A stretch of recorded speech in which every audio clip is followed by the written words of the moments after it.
नमस्कार दोस्तों। Welcome to success with Lokesh Bhati. मैं हूं आपका दोस्त और गाइड लोकेश भाटी आईटीओ दिल्ली। दोस्तों, प्रिपोजिशंस की हमारी क्लासेस चल रही थी। दो क्लास में हमने काफ़ी सारी प्रिपोजिशंस कवर की, उनके यूसेजेस के बारे में सीखा। टिपिकल कहाँ कहाँ पर आपको किस किस कॉन्टेक्स्ट में किस प्रिपोजिशन का पर्टिकुलर यूज़ करना चाहिए, इनके बारे में बात हो रही थी। आज की क्लास में इस क्रम को आगे बढ़ाते हैं, कुछ और प्रिपोजिशंस की चर्चा करेंगे, सीखेंगे एग्जाम्स में किस तरह के क्वेश्चंस इनसे रिलेटेड पुटअप किए जाते हैं आपके सामने। क्लास शुरू करने से पहले दोस्तों, आप सबका तहे दिल से धन्यवाद। आप सबका जो सपोर्ट और प्रोत्साहन इस मुहिम को मिल रहा है, उसके लिए मैं आप सबका शुक्रगुजार हूँ। और उम्मीद करता हूँ ये प्रोत्साहन, ये सपोर्ट आपका इसी तरीके से चैनल को मिलता रहेगा, ताकि हमारी जो मुहिम है हर कॉम्पिटिटिव एग्ज़ाम के विद्यार्थी के लिए इंग्लिश ग्रामर की निशुल्क जानकारी मुहैया करवाना, इसमें हमें कामयाबी मिले। तो ज़्यादा से ज़्यादा मात्रा में दोस्तों वीडियोस को लाइक कीजिए, शेयर कीजिए, हर ज़रूरतमंद बच्चे तक उनको पहुंचाइए, ताकि ये मुहिम आगे बढ़ सके। चलिए दोस्तों, शुरू करते हैं आज की क्लास को। और क्लास शुरू करने से पहले आज का करंट अफेयर्स का जीएस का क्वेश्चन आप सबके लिए। दोस्तों, ये तस्वीर आपके सामने है, काफ़ी सारे बच्चे इन्हें पहचान रहे होंगे। हमारे माननीय रक्षा मंत्री जी श्री राजनाथ सिंह। दोस्तों, ये न्यूज़ अभी रिसेंटली काफ़ी चर्चा में थी, बहुत सारे न्यूज़पेपर्स में इसे कवर किया गया था। माननीय रक्षा मंत्री जी अभी रिसेंटली एक विदेश दौरे पर गए थे। मैं आपको बता दूं कि वो साउथ एशिया का एक देश है, ठीक है। उस दौरे में उन्होंने, ये दौरा दरअसल 8 तारीख से लेकर के 10 तारीख तक, ठीक है, 8 जून से 10 जून तक उनका ये दौरा था। और इस दौरे में वो जिस देश में गए थे, उस देश के साथ उन्होंने एक मिलिट्री पैक्ट साइन किया था। भारत और उस देश के बीच में मिलिट्री पैक्ट साइन किया गया था, और वो मिलिट्री पैक्ट उस देश के लिए पहली दफा था, ठीक है। उस देश ने अभी तक, आज तक किसी और कंट्री के साथ में मिलिट्री पैक्ट साइन नहीं किया है। भारत के साथ पहली बार उन्होंने मिलिट्री पैक्ट साइन किया है। आपको ये बताना है दोस्तों, ये कौन सा देश है। मैंने हिंट आपको दे दिया है, साउथ एशिया का ये देश है जिसने अभी रिसेंटली भारत के साथ में मिलिट्री पैक्ट साइन किया है। ऑप्शंस आपके सामने हैं ये 4। Option A Vietnam, option B Cambodia, option C Malaysia and option D Myanmar, ठीक है। इन चारों में से कौन सा देश है जिसके साथ में भारत ने रिसेंटली मिलिट्री पैक्ट साइन किया है। दोस्तों, आप सब एक बार वीडियो को पॉज कीजिए 1 मिनट के लिए, कमेंट सेक्शन में जाइए, अपना अपना आंसर दीजिए और वीडियो को लाइक कर दीजिए। दोस्तों, आंसर आपका सही होता है, गलत होता है, डजेंट मैटर, बिल्कुल मायने नहीं रखता है। आप कोशिश कीजिए, आपकी कोशिश करना ये बहुत ज़्यादा इंपॉर्टेंट है, ठीक है दोस्तों। जल्दी जल्दी से फटाफट वीडियो को लाइक कर दीजिए और कमेंट सेक्शन में अपना अपना आंसर दे दीजिए। बढ़ते हैं आगे, अपनी क्लास का आज का क्रम आगे बढ़ाते हैं। दोस्तों, पिछली क्लासेस में हमने 15 प्रीपोजिशंस कवर कर ली थी। आज हमारे सामने जो पहली प्रीपोजिशन है वो है ऑफ, ठीक है। बहुत कॉमनली यूज प्रीपोजिशन है दोस्तों, इंग्लिश लैंग्वेज में अक्सर आपको इसका यूज मिलता है। लेकिन बच्चे कुछ कंफ्यूज रहते हैं कि सर ऑफ लगाना है, बिलोंग लगाना है, क्योंकि अक्सर इन प्रीपोजिशंस का यूज जो है कुछ कुछ एक जैसा होता है। लेकिन ऑफ जो है दोस्तों, बहुत पिकुलियर प्रीपोजिशन है। बात करते हैं कि कहाँ कहाँ पर आप ऑफ प्रीपोजिशन का इस्तेमाल करते हैं। दोस्तों, सबसे पहला जो यूज है वो ऑफ का होता है, आप फ्रॉम या से, ठीक है। इस तरह का अगर आपके पास कोई यूज है तो वहां पर आप ऑफ का इस्तेमाल करते हैं। जैसे ही इज, या ही डाइड ऑफ मलेरिया। दोस्तों, कोई व्यक्ति किसी बीमारी से अगर मृत्यु हो जाता है तो वहां पर आप ऑफ का इस्तेमाल करते हैं, ठीक है। वो मलेरिया से या कैंसर से या किसी भी बीमारी से उसका अगर निधन हो जाता है व्यक्ति का, तो वहां पर आप ऑफ प्रीपोजिशन का इस्तेमाल करते हैं। He died of malaria, he died of dengue, he died of cancer, ठीक है। किसी भी बीमारी से अगर किसी व्यक्ति की मृत्यु होती है तो वहां पर आप कौन सी प्रीपोजिशन इस्तेमाल करते हैं दोस्तों? ऑफ का इस्तेमाल करते हैं, ठीक है। इसी तरीके से he is fond of music, music का शौकीन है। यहां पर तो दोस्तों आपने जो अर्थ लगाया, इसका मीनिंग वो से था, ठीक है। मलेरिया से मृत्यु हुई। यहां पर क्या, कौन सा यूज आ रहा है इसका? का। वो म्यूजिक का शौकीन है, ठीक है, संगीत का शौकीन है। तो आपको ऑफ के लिए क्या क्या अर्थ मिल सकते हैं? से मिल सकता है, का मिल सकता है, ठीक है। Is it clear? और कहां कहां पर इस्तेमाल कर सकते हैं आप? अब देखिए दोस्तों, मृत्यु जो हुई, अगर किसी बीमारी का नाम दिया हुआ है तो आप ऑफ का इस्तेमाल करते हैं, ठीक है। अगर हंगर, स्टारवेशन, थर्स्ट यानी कि प्यास, कोई व्यक्ति की मृत्यु प्यास से हो गई, उसको कई दिनों तक पानी नहीं मिला, या ग्रीफ, कोई बहुत दुख हुआ है उसको, ठीक है, या फिर शॉक, कोई सदमा लगा, इन कारणों से दोस्तों अगर किसी व्यक्ति की मृत्यु हो जाती है तो वहां पर भी आप ऑफ का इस्तेमाल करेंगे। वहां पर आप फ्रॉम का, विद का या बाय का इस्तेमाल नहीं करते हैं। जैसे देखिए, ही डाइड ऑफ ग्रीफ, वो दुख से मर गया, ठीक है। आप अगर ये लिख देते हैं, ये इस्तेमाल करते हैं, ही डाइड फ्रॉम ग्रीफ, गलत है। ही डाइड विद ग्रीफ, ये भी गलत है। ही डाइड बाई ग्रीफ, ये भी गलत है, ठीक है। आपको क्या इस्तेमाल करना है? He died of grief. तो इस तरीके से दोस्तों अगर भूख से, स्टारवेशन से, थ्रस्ट से, शॉक से, ग्रीफ से, या किसी इलनेस, बीमारी से, ये सारी चीजें कवर होती हैं किसमें? ऑफ में। इन कारणों से अगर मृत्यु होती है तो आप कौन सी प्रीपोजिशन इस्तेमाल करते हैं? ऑफ का इस्तेमाल करते हैं, ठीक है। अच्छा, अब अगर बात करें सर और कारण भी तो हो सकते हैं। भाई किसी की मृत्यु अगर हिंसा की वजह से हुई, भाई कहीं पर मारपीट हो गई और वहां पर किसी व्यक्ति की मृत्यु हो गई, वायलेंस हो गई, तब क्या होगा सर? या फिर अगर किसी ने सुसाइड कर लिया सर, तब क्या? तब कौन सी प्रीपोजिशन लगाएंगे? दोस्तों देखिए, अगर कहीं पर वॉयलेंस हुई है या फिर किसी ने सुसाइड किया है, तब आप बाई का इस्तेमाल करते हैं, ठीक है। ही डाइड बाई वॉयलेंस, ठीक है। He died by violence. अगर हिंसा हुई है तब आप बाई का इस्तेमाल करते हैं, ठीक है। अच्छा, अब एक और चीज समझिए, अगर कोई युद्ध में मरा है, ठीक है, कहीं पर युद्ध चल रहा था, लड़ाई जंग चल रही थी और वहां पर वो व्यक्ति मरा, तो क्या लिखेंगे आप? ही डाइड इन बैटल, ठीक है। युद्ध में लड़ते हुए अगर मरा है तो इन बैटल, ठीक है। युद्ध का अगर नाम लिया जाता है दोस्तों तो इन बैटल, कहीं वैसे ही मारपीट हो गई तो वहां पर आप बाई वॉयलेंस लिखते हैं, ठीक है।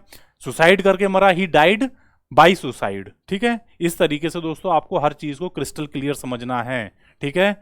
वॉर और बैटल, उनमें इन का इस्तेमाल किया जाता है। Is it clear? अच्छा, किसी व्यक्ति की मृत्यु अगर अनदेखी की वजह से हो गई, ठीक है, उसकी तरफ ध्यान नहीं दिया गया, नेग्लेक्ट किया गया, तो क्या होगा? जैसे हिज ग्रैंडफादर, उसके दादाजी, his grandfather died through neglect. अगर अनदेखी की गई किसी की तो थ्रू प्रीपोजिशन का आप इस्तेमाल करते हैं। समझ रहे हैं? देखिए सारे केस अलग अलग हैं। हमने सबसे पहले पढ़ा बीमारी, स्टारवेशन, भूखमरी, प्यास, कोई सदमा लग गया, कोई दुख हो गया, ग्रीफ हो गया, तो वहां पर आपने क्या इस्तेमाल किया? ऑफ। अगर सुसाइड किया या वॉयलेंस हुई तो बाई का इस्तेमाल करते हैं। अब आप कहेंगे कि सर वॉयलेंस और युद्ध भी तो एक जैसी चीज है, दोनों जगह मारपीट हो रही है। बेटा छोटी अगर कोई लड़ाई है चार व्यक्तियों के बीच में तो उसको आप वॉयलेंस कहिए और वहां पर बाई का इस्तेमाल कीजिए। देशों के बीच में लड़ाई हो रही है, ठीक है, जैसे विश्व युद्ध हुए और भारत पाक युद्ध हुआ, भारत चीन युद्ध हुआ, तो वहां पर आप इनका इस्तेमाल करेंगे। वो युद्ध हैं, वहां पर आप इनका इस्तेमाल करते हैं। किसी की अनदेखी की वजह से मृत्यु हो गई तो वहां पर आप क्या कहते हैं? Through neglect. वहां पर आप थ्रू प्रीपोजिशन का इस्तेमाल करते हैं। एक इसमें लास्ट और सीख लीजिए कि अगर कोई व्यक्ति अपने देश के लिए जान देता है, अपने धर्म के लिए, अपने ईमान के लिए, अपने विश्वास के लिए जान देता है, तो वहां पर आप क्या इस्तेमाल करते हैं? वहां पर आप फॉर प्रीपोजिशन का इस्तेमाल करते हैं। He died for his country, अपने देश के लिए जान दी उसने, ठीक है, के लिए मारा गया। कंट्री कह सकते हो, रिलीजन के लिए भी कई जगह इस्तेमाल हो जाता है कि भाई अपने धर्म की रक्षा करते हुए वो मरा, ठीक है। अपने और कोई बिलीफ, कोई अपना मत होता है कुछ लोगों का कि जी हम तो इस पंथ को या इस संप्रदाय को मानते हैं, तो कोई भी हो, अगर कोई व्यक्ति अपने देश के लिए, अपने धर्म के लिए, अपने मत के लिए, अपने विश्वास के लिए जान देता है, तो वहां पर आप कौन सी प्रीपोजिशन लगाएंगे? फॉर प्रीपोजिशन लगाएंगे। Is it clear? समझ में आ गया? ऑफ का ये बहुत इंपॉर्टेंट यूज है दोस्तों कि मृत्यु के संदर्भ में आप ऑफ के साथ मतलब ऑफ प्रीपोजिशन को कैसे कैसे इस्तेमाल करते हैं। Is it clear? आइए आगे बढ़ते हैं। नेक्स्ट, अगला यूज ऑफ का,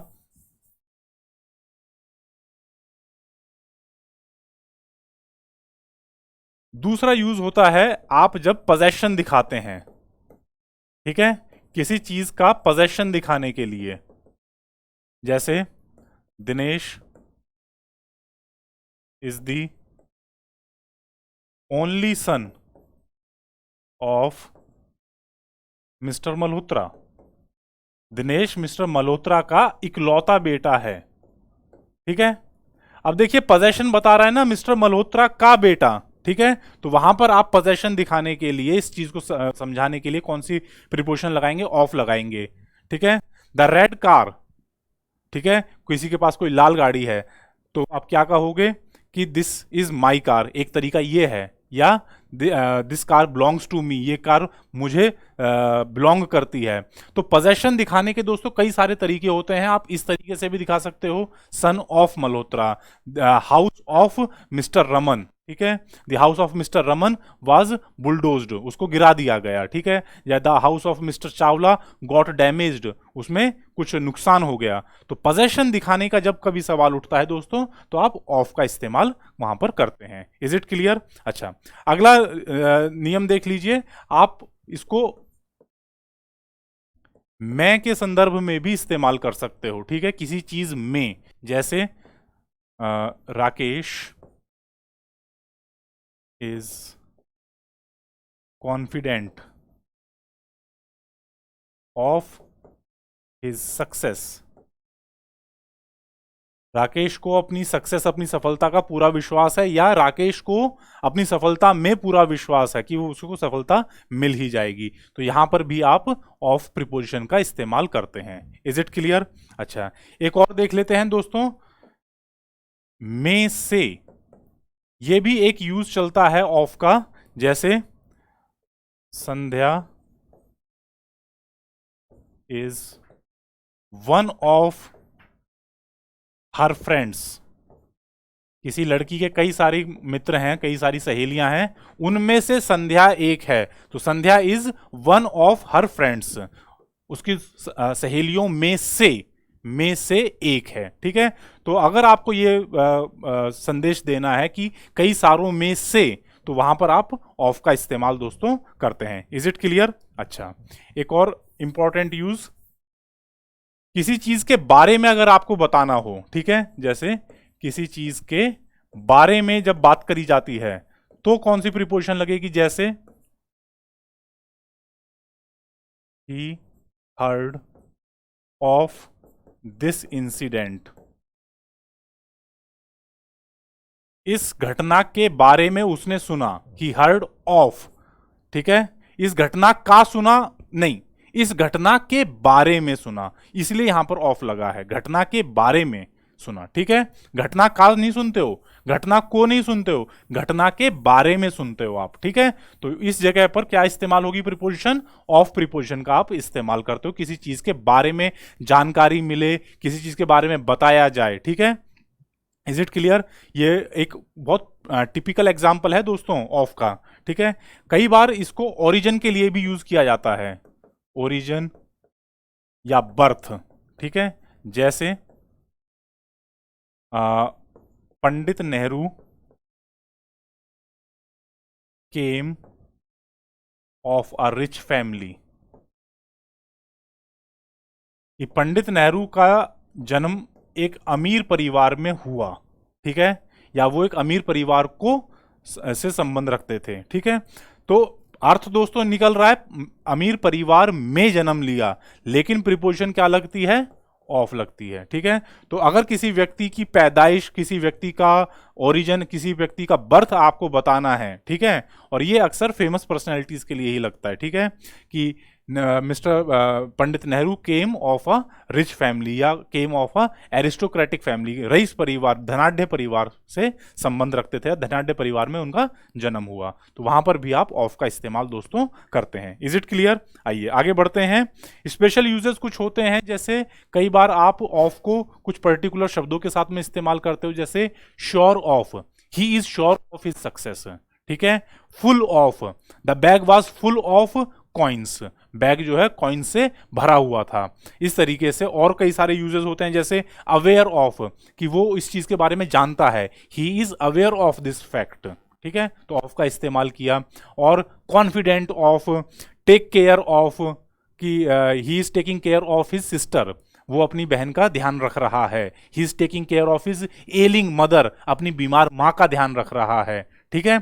और कहाँ कहाँ इस्तेमाल कर सकते हो, जैसे accused of, Ramesh was accused of a theft, उसके ऊपर चोरी का इल्जाम लगाया गया, वो चोरी का अभियुक्त बनाया गया, ही वाज एक्यूज्ड ऑफ, ठीक है, उसके ऊपर दोष लगा, उसके ऊपर इल्जाम लगा। थिंक ऑफ, किसी चीज के बारे में सोचना, he was thinking of earning high amount of money, ऊंचा बहुत सारा पैसा कमाने के बारे में सोच रहा था, थिंकिंग ऑफ, ठीक है, किसी चीज के बारे में सोचना। इसी तरीके से आप कह सकते हो कि जैसे cured of, the patient was cured of his ailment, कि पेशेंट का उसकी बीमारी का सही इलाज हो गया, तो पेशेंट को बीमारी से छुटकारा मिल गया ना, तो he was cured of his illness या एलमेंट, ये आप इस्तेमाल कर सकते हो। और बहुत सारे यूजेस होते हैं, जैसे अशेम्ड ऑफ, किसी चीज से शर्मिंदा होना, the family was ashamed of their son's act, उनके बेटे की जो करतूत थी, उनके बेटे की जो कोई गंदी हरकत थी, उसकी वजह से पूरे परिवार शर्मसार हो गया, शर्मिंदा हो गया, तो अशेम्ड ऑफ, ये आप इस्तेमाल कर लेते हैं। और क्या कर सकते हो, जैसे गेट रिड ऑफ, बहुत इंपॉर्टेंट है दोस्तों, अक्सर एग्जाम में पूछा जाता है, इसको तो मैं लिख ही देता हूं आपके लिए, गेट रिड ऑफ।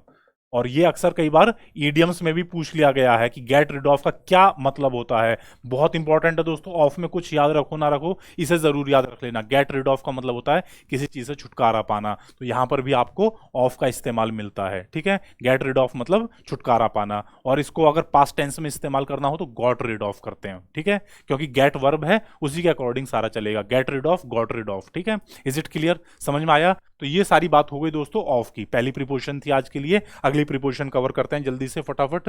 दूसरी प्रीपोजिशन है आज के लिए ऑफ, प्रोनाउंसिएशन सेम है दोस्तों, लेकिन मतलब बहुत अलग है। वो ओ सिंगल एफ था, ये ओ डबल एफ है, और ये जो ओ डबल एफ होता है दोस्तों, इसका मतलब होता है सेपरेशन, यानी कि अलग हो जाना। कोई दो चीजें अगर एक दूसरे से अलग हो जाती हैं, सेपरेट हो जाती हैं, तो वहां पर दोस्तों आप इस्तेमाल करते हो ओ डबल एफ ऑफ का, ठीक है। जैसे ही फेल ऑफ द लैडर, वो सीढ़ी से गिर गया, ठीक है, सीढ़ी से गिरा तो दोस्तों क्या होगा, सीढ़ी अलग और वो आदमी अलग, ठीक है, दोनों अलग अलग हो गए ना। तो जब इस तरीके से दो चीजें अलग होती हैं तो वहां पर आप ऑफ का इस्तेमाल करते हो, वहां पर फ्रॉम नहीं करोगे, ही फेल फ्रॉम द लैडर, नहीं, ही फेल ऑफ द लैडर, कि सीढ़ी पर चढ़ा हुआ था और गिरा तो अलग हो गया, ठीक है, तो आप कहोगे कि ही फेल ऑफ द लैडर, सीढ़ी से गिर पड़ा, ठीक है। Is it clear? आई बात समझ में? और कहां कहां पर आप इस्तेमाल कर सकते हो, जैसे ही पुट ऑफ हिज कोट, उसने अपना कोट उतार करके रख दिया, ही पुट ऑफ हिज कोट, उसने अपना कोट पहन रखा था, पहले तो साथ में था, उसने उतार करके अलग कर दिया और अब रख दिया, सेपरेट हो गई ना दोनों चीजें, आदमी अलग कोट अलग, वहां पर आप क्या कहते हो, ही पुट ऑफ हिज कोट। तो इस तरीके से ये जो ओ डबल एफ प्रीपोजिशन है, ये कहां पर इस्तेमाल करनी होती है, जहां पर चीज अलग अलग हो जाए, सेपरेट हो जाए, वहां पर आप इसका इस्तेमाल करते हैं। Is it clear? समझ में आया दोस्तों? छोटी सी प्रीपोजिशन है, इसमें ज्यादा कुछ नहीं है। नेक्स्ट अगला देखिए, till and until, very important, ठीक है। टिल और अनटिल अक्सर एग्जाम में पूछ लिया जाता है, छोटी सी प्रीपोजिशन है, लेकिन ये एग्जाम पर्सपेक्टिव से बहुत ज्यादा इंपॉर्टेंट है। कहां इस्तेमाल करते हो दोस्तों, जब कभी आपको टाइम रिलेटेड एक्सप्रेशन देना हो, कि किसी चीज का टाइम आपको बताना है, तो वहां पर जो खत्म होने वाला समय है, ठीक है, वो एक्शन भाई उसके दो टाइम दिए जाएंगे कि वो शुरू कब होता है और खत्म कब होता है। तो जो खत्म होने वाला समय है, एंड ऑफ टाइम एक्सप्रेशन, वहां आप इस्तेमाल करते हो टिल और अनटिल का, दोनों एक साथ, मतलब सिनोनिमस हैं कि जहां पर आप टिल लगाओगे वहां पर आप अनटिल भी इस्तेमाल कर सकते हो। जैसे देखिएगा, ही वर्क्स इन द फैक्ट्री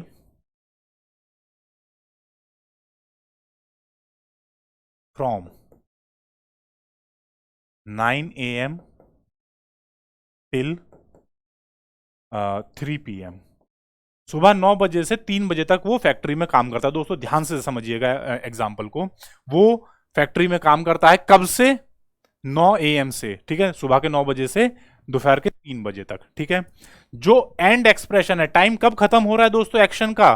3 बजे खत्म हो रहा है, वहां पर आप टिल लगा सकते हैं, बिल्कुल सही है। सर अनटिल लगा सकते हैं क्या? हाँ जी बिल्कुल लगा सकते हो, ये भी ठीक है।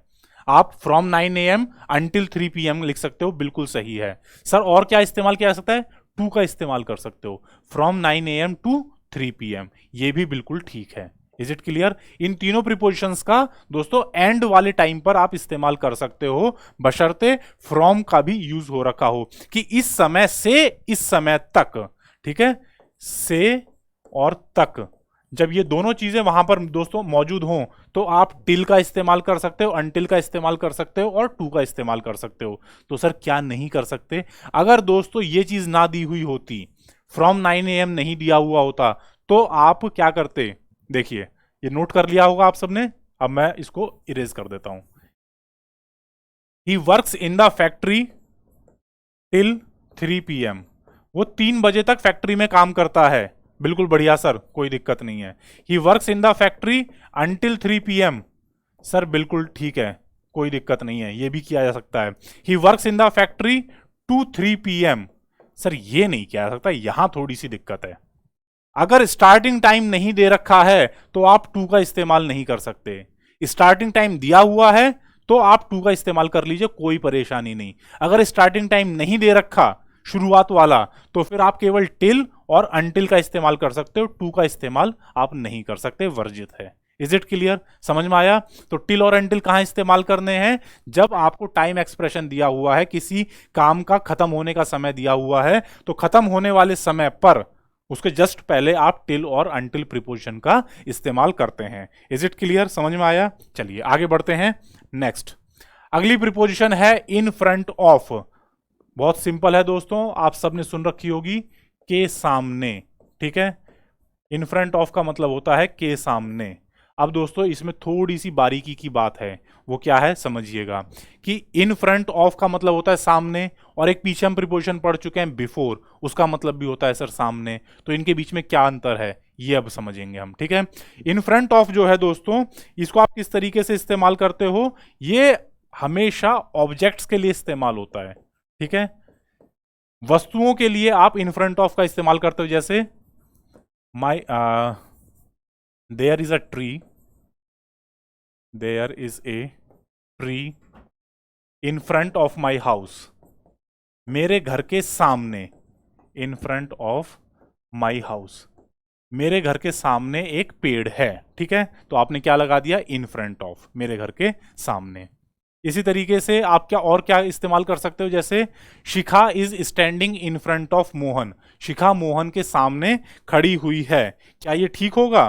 देखिए समझिएगा दोस्तों मेरी बात को, कि अगर आप बिफोर का इस्तेमाल करते यहां पर कि there is a tree before my house, अगर आप इस तरीके से इस्तेमाल करते तो ये गलत हो जाता, ठीक है। There is a tree before my house, ये नहीं इस्तेमाल करना है। क्यों? सर बिफोर का जो इस्तेमाल है ये केवल लिविंग थिंग्स के लिए होता है। जैसे Shikha is standing before Radhika. लड़कियों ने लाइन बना रखी है, उस लाइन में राधिका खड़ी है, राधिका के सामने उसके आगे कौन खड़ी है? शिखा खड़ी है। तो लिविंग थिंग्स अगर हैं तो वहां पर आप दोस्तों बिफोर का इस्तेमाल करते हो, ठीक है। लिविंग थिंग्स अगर आपके सामने हैं, उनके बीच में आपको पोजीशन बतानी है, तो वहां पर आप किस चीज का इस्तेमाल करते हो? बिफोर का। अब देखिए समझिएगा दोस्तों कि अगर लिविंग और नॉन लिविंग थिंग्स हैं, ठीक है, लिविंग और नॉन लिविंग थिंग्स हैं, तो उनके लिए आप इन फ्रंट ऑफ इस्तेमाल कर सकते हो। लेकिन अगर बिफोर जो है वो केवल और केवल किसके लिए होता है? लिविंग थिंग्स के लिए होता है, ठीक है। उसे आप नॉन लिविंग थिंग्स के लिए नहीं लगा सकते, समझिएगा। इसी एग्जाम्पल को अगर मैं इस तरीके से लिख दूं कि Shikha is standing in front of Radhika, Radhika के आगे खड़ी है, राधिका के सामने खड़ी है, ये दोनों ही यूज दोस्तों ठीक है। ठीक है, लिविंग थिंग्स के लिए आप बिफोर भी लगा सकते हो, इन फ्रंट ऑफ भी लगा सकते हो। अगर बात हो नॉन लिविंग थिंग्स की, ठीक है, निर्जीव वस्तुओं की, तो निर्जीव वस्तुओं के लिए केवल इन फ्रंट ऑफ लग सकता है, बिफोर नहीं लग सकता है। There is a tree before my house, ये कहना गलत हो जाएगा। ठीक है, तो फर्क समझ लीजिए कि इन फ्रंट ऑफ जो है वो कहां पर इस्तेमाल करते हैं, आप दोनों जगह इस्तेमाल कर सकते हो, लिविंग नॉन लिविंग दोनों के लिए। लेकिन बिफोर जो है वो केवल और केवल किसके लिए, लिविंग थिंग्स के लिए इस्तेमाल हो सकता है, नॉन लिविंग थिंग्स के लिए इस्तेमाल नहीं होता है, इसका ध्यान रखिएगा। ठीक है, अक्सर ये जो है एरर स्पॉटिंग में आ जाता है कि वहां पर प्रीपोजिशन बिफोर लगा दी जाती है, तो आपको पता होना चाहिए कि बिफोर किसके लिए नहीं लगेगा, नॉन लिविंग थिंग्स के लिए बिफोर का इस्तेमाल वर्जित है। ठीक है, आइए आगे बढ़ते हैं। नेक्स्ट अगली प्रीपोजिशन है हमारे लिए अराउंड और राउंड। ठीक है, बहुत सारे बच्चे कंफ्यूज रहते हैं, सर एक जैसी सुनने में है, दोनों का मतलब भी एक जैसा आता है, क्या अंतर है इनके बीच में, कैसे डिफरेंशिएट करना है, आइए समझते हैं। आपके पास दो चीजें हैं दोस्तों, अराउंड और राउंड। अराउंड का मतलब होता है चारों ओर, किसी भी चीज के। ठीक है, किसी भी चीज के चारों ओर, जैसे वी वर सिटिंग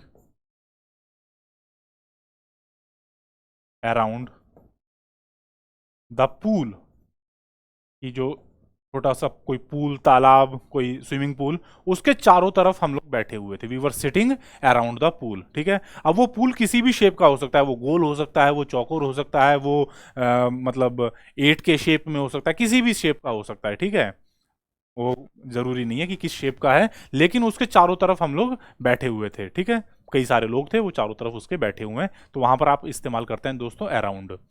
राउंड का मतलब होता है कि कोई चीज वृत्ताकार है, ठीक है, गोल है, और उसके चारों तरफ आप, उसके चारों तरफ कोई चीज चक्कर काट रही है, तो वहां पर आप राउंड का इस्तेमाल करते हैं, जैसे the earth moves round the sun, कि पृथ्वी सूर्य के चारों तरफ गोल ऑर्बिट में चक्कर लगाती है। तो अगर मोशन जो है गोल है, बिल्कुल सर्कल के शेप में है, तो आप राउंड का इस्तेमाल करते हैं। ठीक है, और अगर कोई भी किसी भी शेप की चीज है, उसके चारों तरफ अगर बैठे हुए हैं या घूम रहे हैं, तो वहां पर दोस्तों आप चार अराउंड का इस्तेमाल करते हैं। अराउंड एक और यूज में भी आता है, एक और संदर्भ होता है, कॉन्टेक्स्ट होता है, जहां पर इसका इस्तेमाल किया जाता है कि बहुत सारी चीजें, जैसे स्टॉप रोमिंग अराउंड, कि चारों तरफ भटकना बंद करो, एंड स्टार्ट सम बिजनेस या वर्क, काम करो, कोई बिजनेस करो, कुछ भी। ठीक है, इसको मैं इरेज कर देता हूं, सम वर्क, कि इधर उधर भटकना बंद करो, स्टॉप रोमिंग अराउंड, इधर उधर भटकना बंद करो और कुछ काम करो। ठीक है, तो इस सेंस में भी आप अराउंड का दोस्तों इस्तेमाल करते हैं। ठीक है, एक और लास्ट इसके बारे में इंपॉर्टेंट चीज, कि अराउंड को आप लगभग के सेंस में भी इस्तेमाल करते हैं। ठीक है, लगभग, जहां कहीं आपको लगभग का सेंस देना है, तो वहां पर भी आप अराउंड का इस्तेमाल करते हैं, जैसे there were around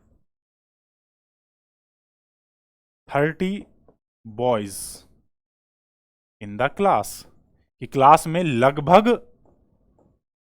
in the class, class में लगभग 30 लड़के थे, लगभग, अप्रोक्सीमेटली, तो अप्रोक्सीमेटली, लगभग, कुल मिलाकर के, ऐसा अगर कुछ आपको अर्थ देना है, तो वहां पर आप दोस्तों अराउंड प्रीपोजिशन का इस्तेमाल कर लेते हैं। There were around 30 students, there were around 50 boys in the class, there were around 200 families in the bus, या 200 फैमिलीज इन द सोसाइटी। तो अराउंड के इस्तेमाल से आप क्या बताते हैं, लगभग। ठीक है, इज इट क्लियर? आइए आगे बढ़ते हैं।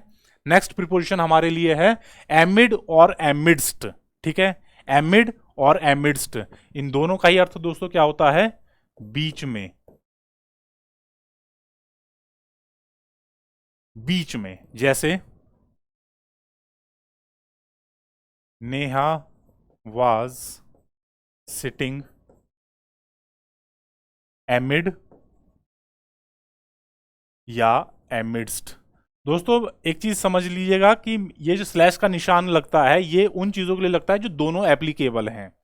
इस सेंटेंस जो मैं सेंटेंस बनाने जा रहा हूं इसमें एमिड भी ठीक है, एमिडस्ट भी ठीक है, दोनों प्रिपोजिशन वहां पर करेक्ट हैं। ठीक है, Neha was sitting एमिड amidst the scientists, कि कहीं कोई सम्मेलन हो रहा था, वहां पर वैज्ञानिक लोग बैठे हुए थे और उनके बीच में नेहा बैठी हुई थी। ठीक है, वाज सिटिंग एमिड या एमिड्स द साइंटिस्ट्स। ठीक है, तो कुछ लोगों के बीच में पोजीशन दिखा रहा है ना, ये पोजीशन दिखा रहा है कि कोई चीज कहां पर विद्यमान है, कहां पर स्थित है, या कहां पर रखी हुई है, या कहां पर मौजूद है। कि नेहा कहां मौजूद थी, साइंटिस्ट के बीच में बैठी हुई थी, वो उनके बीच में मौजूद थी। Is it clear? यहां पर आप एक और प्रीपोजिशन भी लगा सकते थे दोस्तों, एमंग या एमंगेस्ट, वो भी ठीक रहता। एमंग या एमंगेस्ट का भी आप इस्तेमाल कर सकते थे इस सेंस में और वो भी बिल्कुल ठीक होता। बस फर्क क्या है दोस्तों कि अगर आप एमंग या एमंगेस्ट का अनकाउंटेबल नाउन के लिए इस्तेमाल कर रहे हो, कोई ऐसी नाउन जिसको कि आप गिन नहीं सकते हो, वो अनकाउंटेबल है, तो वहां पर दोस्तों एमंग और एमंगेस्ट का इस्तेमाल नहीं होगा, वहां पर एमिड या एमिडिस्ट का ही इस्तेमाल होगा। समझ रहे हैं? ये तो देखिए साइंटिस्ट्स काउंटेबल हैं भाई, वैज्ञानिकों तो गिन सकते हो ना, 10 थे, 15 थे, 20 थे, 1000 थे, काउंटेबल है। तो काउंटेबल की जब बात हो रही है तो एमिड एमिड्स ठीक है, एमंग या एमंगेस्ट दोनों ठीक हैं। ठीक है, ये भी करेक्ट, ये भी करेक्ट, ये भी करेक्ट, ये भी करेक्ट, सारी चीजें ओके। लेकिन अगर अनकाउंटेबल की बात होगी, जैसे अनकाउंटेबल में आप कोई नाउन ले सकते हो, जैसे एब्स्ट्रैक्ट नाउन, जैसे honesty, honesty is not good, एमिड या एमिडस्ट डिसऑनेस्टी। क्या मतलब है ये दोस्तों? एक तरीके की प्रोवर्ब है कि अगर कहीं पर किसी जगह पर सब लोग बेईमान हैं तो उनके बीच में एक कोई अगर ईमानदार आदमी है तो वो चल नहीं पाएगा, वो अच्छा नहीं माना जाएगा, वो टिक नहीं पाएगा। तो अब दोस्तों देखिए ये डिसऑनेस्टी क्या है, ये अनकाउंटेबल नाउन है ना। ठीक है, तो क्योंकि इसको आप गिन नहीं सकते, डिसऑनेस्टी को आप गिन नहीं सकते, एब्स्ट्रैक्ट नाउन है दोस्तों, आप पढ़ चुके हैं ये बातें। तो अनकाउंटेबल नाउन के लिए जब बात होगी तो वहां पर आप एमंग या एमंगेस्ट नहीं लगा सकते, वहां पर आपको एमिड या एमिडस्ट का ही इस्तेमाल करना है। यहां पर अगर आप एमंग या एमंगेस्ट लगाते हैं, एमंग या एमंगेस्ट, तो वो गलत हो जाएगा। यानी कि पते की बात क्या हुई कि एमंग और एमंगेस्ट केवल काउंटेबल नाउन्स के साथ लग सकता है, एमिड एमिडस्ट काउंटेबल के साथ भी लग सकता है और अनकाउंटेबल के साथ भी लग सकता है, वो दोनों जगह फिट बैठता है। Is it clear? समझ में आई बात? अर्थ क्या निकलता है? बीच में, पोजीशन बताता है। Is it clear? आइए आगे बढ़ते हैं, अगली प्रोनाउन सॉरी प्रीपोजिशन देखते हैं, अप एंड डाउन।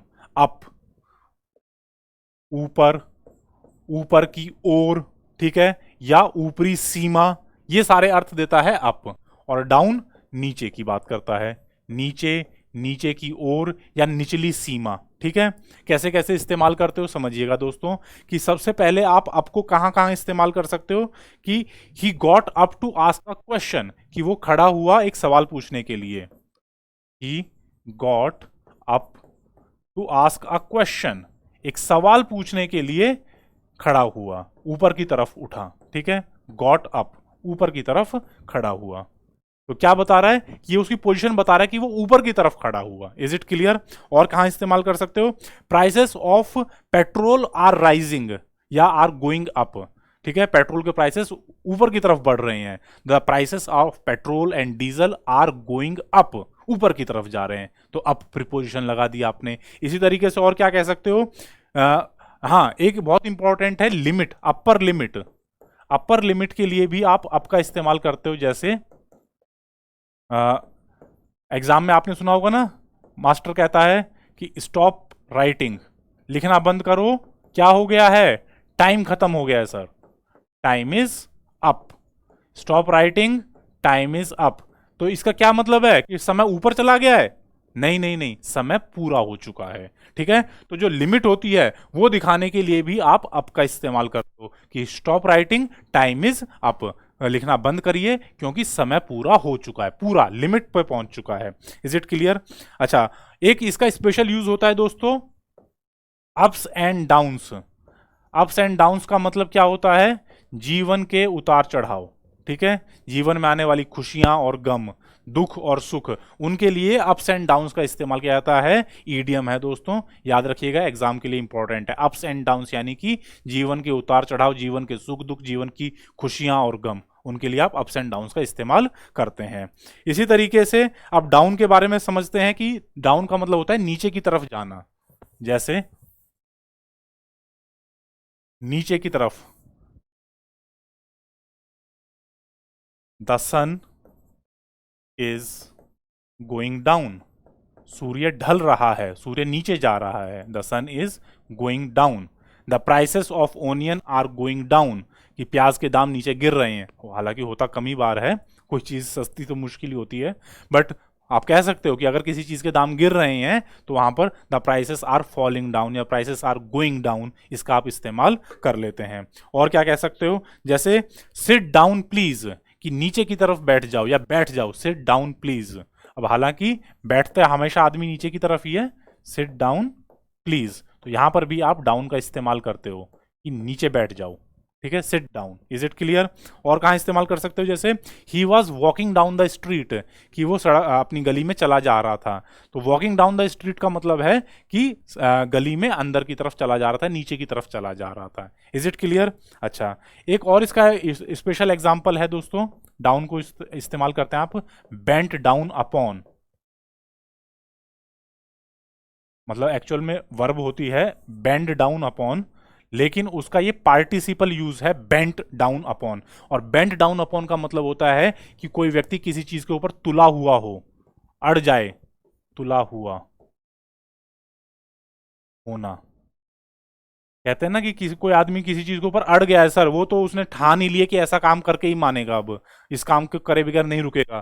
तो he was bent down upon doing such so and so, या he was bent down upon killing taking revenge, कि वो बदला लेने के लिए तुला हुआ था, कह रहा कि जी बदला तो लेकर के रहूंगा। तो he was bent down upon taking the revenge of his brothers death. ठीक है, इस तरीके से आप सेंटेंस बना सकते हो। तो अप और डाउन यहां पर आप इस्तेमाल करते हो। समझ में आया दोस्तों? आइए आगे बढ़ते हैं।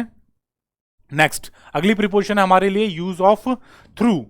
थ्रू का क्या मतलब होता है दोस्तों? थ्रू दोस्तों बहुत इंपॉर्टेंट एक प्रीपोजिशन है आपके लिए, और इसका कई सारे यूजेस हैं जहां पर कि बच्चे अक्सर कंफ्यूज हो जाते हैं। जो सबसे पहला यूज इसके लिए एग्जाम पर्सपेक्टिव से इंपॉर्टेंट है वो है, थ्रू का मतलब होता है जैसे बाय मीन्स ऑफ, कि किसी चीज के जरिए कुछ होना, तो जरिया। ठीक है, वहां पर आप इस्तेमाल करते हो थ्रू का, जरिया या साधन। ठीक है, जरिया या साधन, यहां पर आप थ्रू का इस्तेमाल करते हो। जैसे कि he knew of this incident through a newspaper. ठीक है, he got to know about it, it through the newspaper, अखबार के जरिए उसे इस चीज के बारे में पता चला। थ्रू द न्यूज़पेपर, अखबार के जरिए। ठीक है, अखबार की मदद से उसे इस चीज का पता चला। He got to know of this incident through the newspaper, अखबार के जरिए उसे इस चीज का पता चला।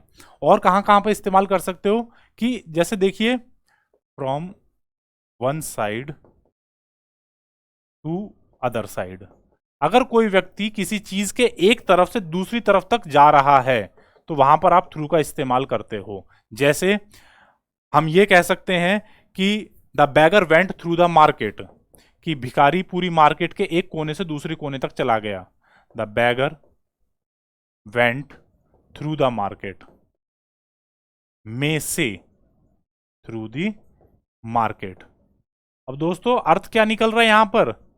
मार्केट में से, ठीक है, लेकिन मार्केट के एक सिरे से उसने शुरू किया और दूसरे सिरे तक वो पहुंचा होगा, तो मार्केट के अंदर से पास होता हुआ चला गया। The bagger went through the market. Is it clear? और कहाँ इस्तेमाल कर सकते हो, जैसे किसी चीज के अंदर से आपको देखना हो, can you see through this glass, क्या तुम इस कांच के इस शीशे के आर पार देख सकते हो, यानी कि शीशे के इस तरफ से उस तरफ तक देख पा रहे हो, can you see through this glass. तो एक सिरे से दूसरे सिरे तक पहुंचना, उसके लिए आप इस्तेमाल करते हो थ्रू का। ठीक है, और कहाँ कहाँ यूज हो सकता है, जैसे अगर कोई चीज के शुरुआत से लेकर के एंड तक की बात हो रही है, ठीक है, यहां तो दोस्तों आप प्लेस बता रहे हो या पोजीशन बता रहे हो कि चीज के एक सिरे से दूसरे सिरे तक।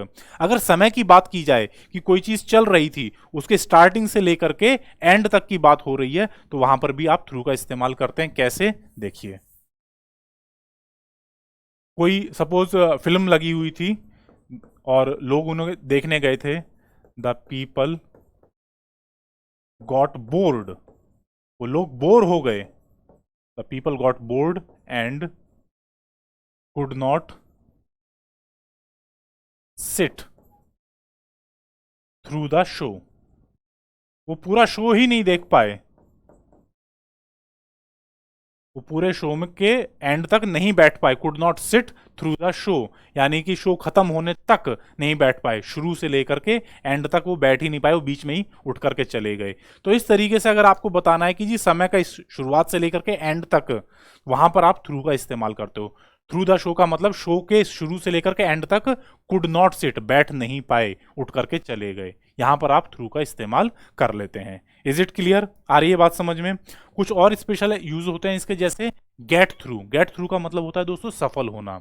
He got through the assessee CGL exam so and so year, तो उसने एसएससी सीजीएल का एग्जाम उस साल में पास किया, उत्तीर्ण किया, सफल हुआ, गेट थ्रू। ठीक है, इसी तरीके से एक होता है गो थ्रू। गो थ्रू का मतलब होता है रिवाइज करना। I have gone through the entire book 3 times, कि पूरी किताब को सर मैंने 3 बार पूरा पढ़ लिया है, पूरा इसको फेर लिया है, अच्छी तरीके से पढ़ चुका हूं। तो गो थ्रू का मतलब होता है किसी चीज को पार पा जाना, या उसके ऊपर विजय प्राप्त कर लेना, या उसको कंप्लीट कर लेना किसी काम को, go through.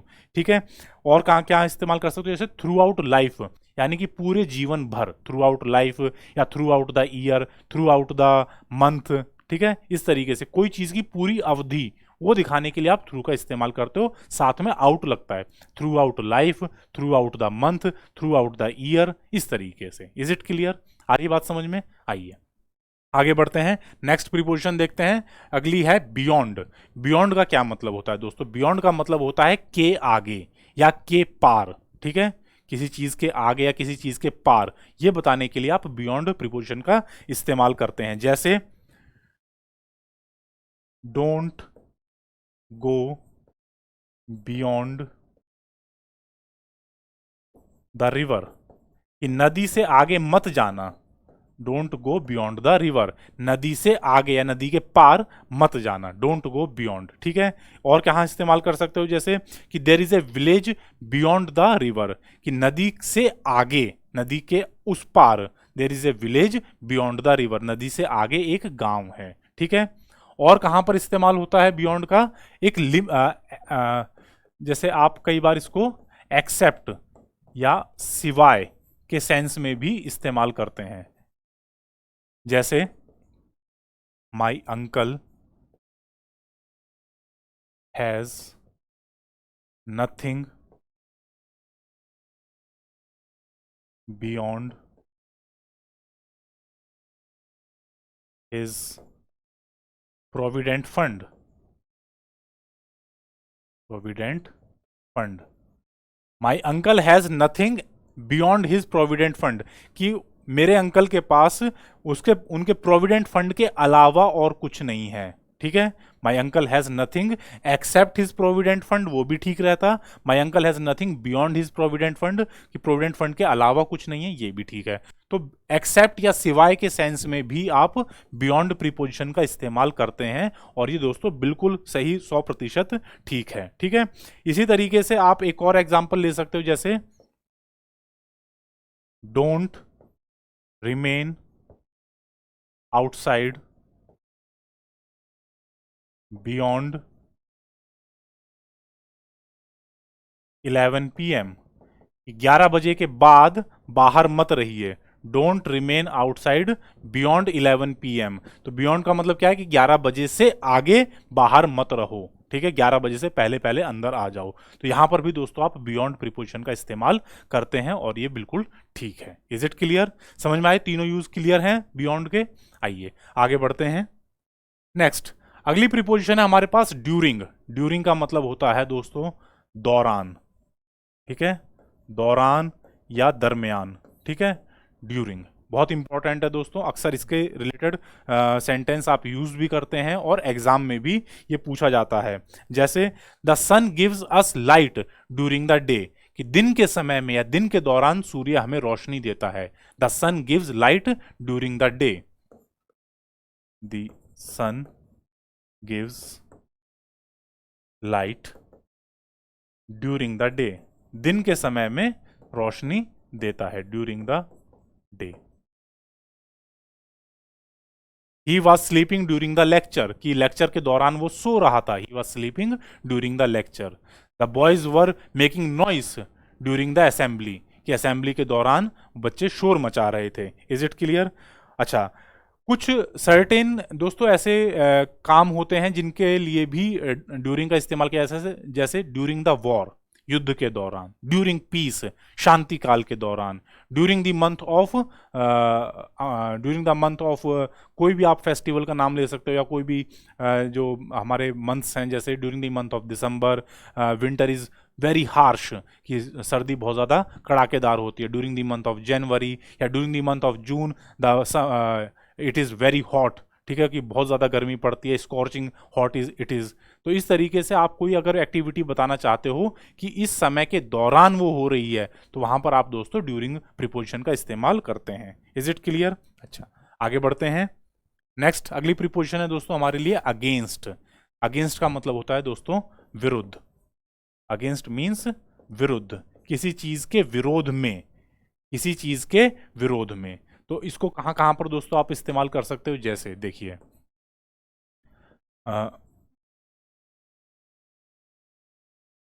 One should not act against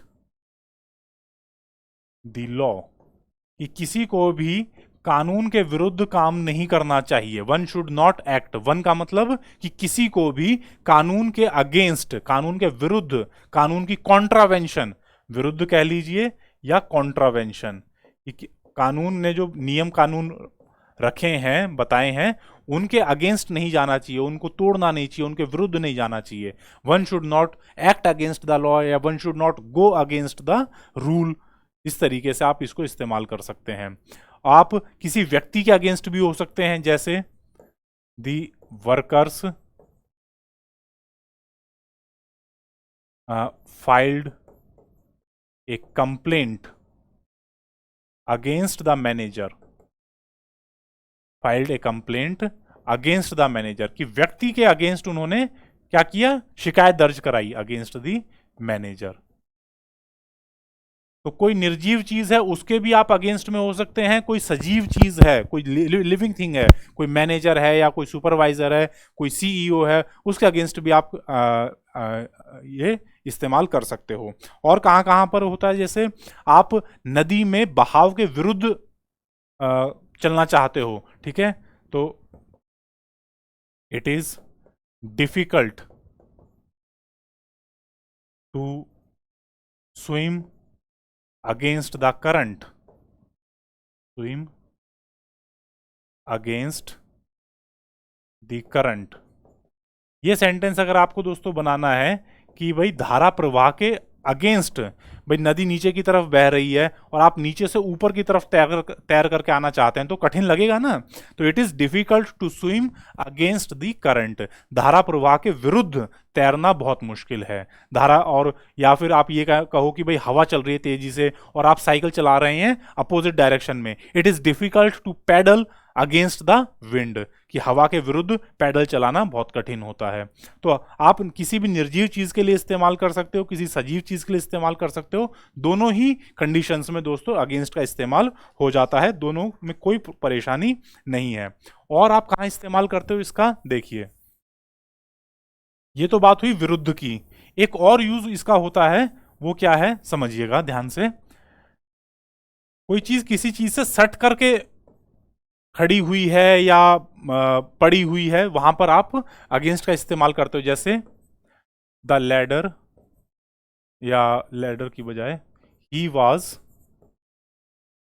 leaning, यानी कि टेढ़ा खड़ा हुआ था, leaning against the wall, against the wall. कि जैसे सपोज ये कोई दीवार है और ये लड़का इस दीवार से सट करके, मतलब अपना कंधा उससे लगा करके खड़ा हुआ है, तो he was leaning against the wall. इस तरीके से भी आप इस्तेमाल करते हैं। वहां पर अगेंस्ट का ये मतलब नहीं है कि वो दीवार को धक्का मार रहा है, नहीं नहीं, वो दीवार से सट करके खड़ा हुआ है, he was leaning against the wall. इस तरीके से आप इस्तेमाल कर लेते हैं। और क्या यूज हो सकता है, कंपैरिजन के लिए भी आप इस्तेमाल कर लेते हैं दोस्तों इसको, कि किसी चीज का आपको कंपैरिजन दिखाना है। कंपैरिजन कैसे कैसे हो सकता है अगेंस्ट से, जैसे Rakesh is writing this novel against the circumstances, कि जो राकेश के हालात हैं, जो राकेश की स्थिति है, वो स्थिति ऐसी है कि वो कुछ लिख नहीं सकता, लेकिन वो फिर भी अपना उपन्यास लिख रहा है। तो Rakesh is writing this novel against his circumstances. Rakesh is writing this novel against his circumstances, कि उसके जो हालात हैं, उसकी जो स्थिति है, उसके अगेंस्ट, उसकी स्थिति ऐसी है कि वो कुछ नहीं कर सकता, लेकिन फिर भी वो ये नॉवल लिख रहा है। तो अपने हालात के विरुद्ध वो ये नॉवल लिख रहा है। इस तरीके से आप अगेंस्ट का इस्तेमाल करते हैं। ठीक है दोस्तों, इज इट क्लियर? चलिए आगे बढ़ते हैं। तो आज की क्लास में दोस्तों इतनी प्रिपोजिशंस कवर करेंगे, समय भी अधिक हो चुका है, आज की वीडियो लंबी हो जाएगी। चलते चलते फटाफट जल्दी से अपना जीएस का क्वेश्चन रिवाइज करते हैं और इसका आंसर डिस्कस करते हैं। क्वेश्चन आपके लिए दोस्तों ये था कि 8 जून से 10 जून तक हमारे रक्षा मंत्री जी एक साउथ एशियन देश के दौरे पर गए थे। वहां जाकर के उन्होंने उस देश के साथ में एक मिलिट्री पैक्ट साइन किया है, सैन्य समझौता। ठीक है, सैन्य समझौता थोड़ा सा एक्सप्लेन कर देता हूं कि दो देश एक दूसरे के साथ में साइन करते हैं कि वो एक दूसरे के मिलिट्री रिसोर्सेस, सैन्य संसाधन जो होते हैं उनका इस्तेमाल कर सकते हैं, एक दूसरे के युद्ध पोत का इस्तेमाल, एक दूसरे के बंदरगाहों का इस्तेमाल। वो समझौता जो होता है उसे कहा जाता है मिलिट्री पैक्ट। तो हमारे रक्षा मंत्री जी ने एक देश के साथ में अभी ये सैन्य समझौता साइन किया है। और इंपॉर्टेंट बात यह है कि उस देश ने आज तक हिस्ट्री में किसी के साथ में सैन्य समझौता नहीं किया था। भारत पहला मुल्क है जिसके साथ में इस देश ने सैन्य समझौता, मिलिट्री पैक्ट साइन किया है। आपको यह बताना था कि वो देश कौन सा है। साउथ एशियन देश है, ये मैंने हिंट भी दे दिया था आपको। ऑप्शंस थे आपके 4, वियतनाम, कंबोडिया, मलेशिया और म्यांमार। दोस्तों इसका सही जवाब है ऑप्शन ए, वियतनाम। वियतनाम वो देश है जिसके साथ में अभी रक्षा मंत्री जी ने रिसेंटली मिलिट्री पैक्ट साइन किया है। और इस देश ने दोस्तों आज तक किसी और देश के साथ में मिलिट्री पैक्ट साइन नहीं किया है। India is the first country in the world to have a military pact signed with Vietnam. ठीक है, वियतनाम के रक्षा मंत्री और हमारे रक्षा मंत्री श्री राजनाथ सिंह, इन्होंने मिलिट्री पैक्ट साइन किया है। दोस्तों इंपॉर्टेंट चीज है कि ये करंट अफेयर्स में, और इसके साथ साथ आपको ये पता होना चाहिए कि वियतनाम की कैपिटल सिटी क्या है। कैपिटल सिटी इनकी है हो ची मिन सिटी। ठीक है, हो ची मिन सिटी। स्पेलिंग लिख देता हूं जिन बच्चों को नहीं पता हो ची मिन सिटी। अब दोस्तों इसके इंपॉर्टेंट ये भी एक आपको बात पता होनी चाहिए, इंटरेस्टिंग वाकया है कि हो ची मिन एक स्वतंत्रता सेनानी थे वियतनाम देश के, जिन्होंने इसको आज़ादी दिलवाने में सबसे महत्वपूर्ण योगदान दिया था। और उन्हीं के नाम पर इस देश की राजधानी का नाम रखा गया है हो ची मिन सिटी। ठीक है, ये आपको सारी चीज़ें पता होनी चाहिए कि वियतनाम के साथ में मिलिट्री पैक्ट साइन हुआ है, वियतनाम की राजधानी क्या है और वो किस व्यक्ति के नाम पर उसका नाम रखा गया है। Is it clear? ठीक है दोस्तों, तो आज की वीडियो में इतना ही, और इसी के साथ में वीडियो को समाप्त करते हैं। फिर एक बार आपसे सबसे विनम्र निवेदन कि ज़्यादा से ज़्यादा मात्रा में दोस्तों वीडियोस को लाइक कीजिए, शेयर कीजिए, ताकि हर ज़रूरतमंद बच्चे तक ये इंग्लिश लैंग्वेज की फ्री निःशुल्क जानकारी उन तक पहुंच सके और वो अपने तैयारियों को एक शार्पनेस, एक एज दे सकें। ठीक है दोस्तों, धन्यवाद, जय हिंद, नमस्कार।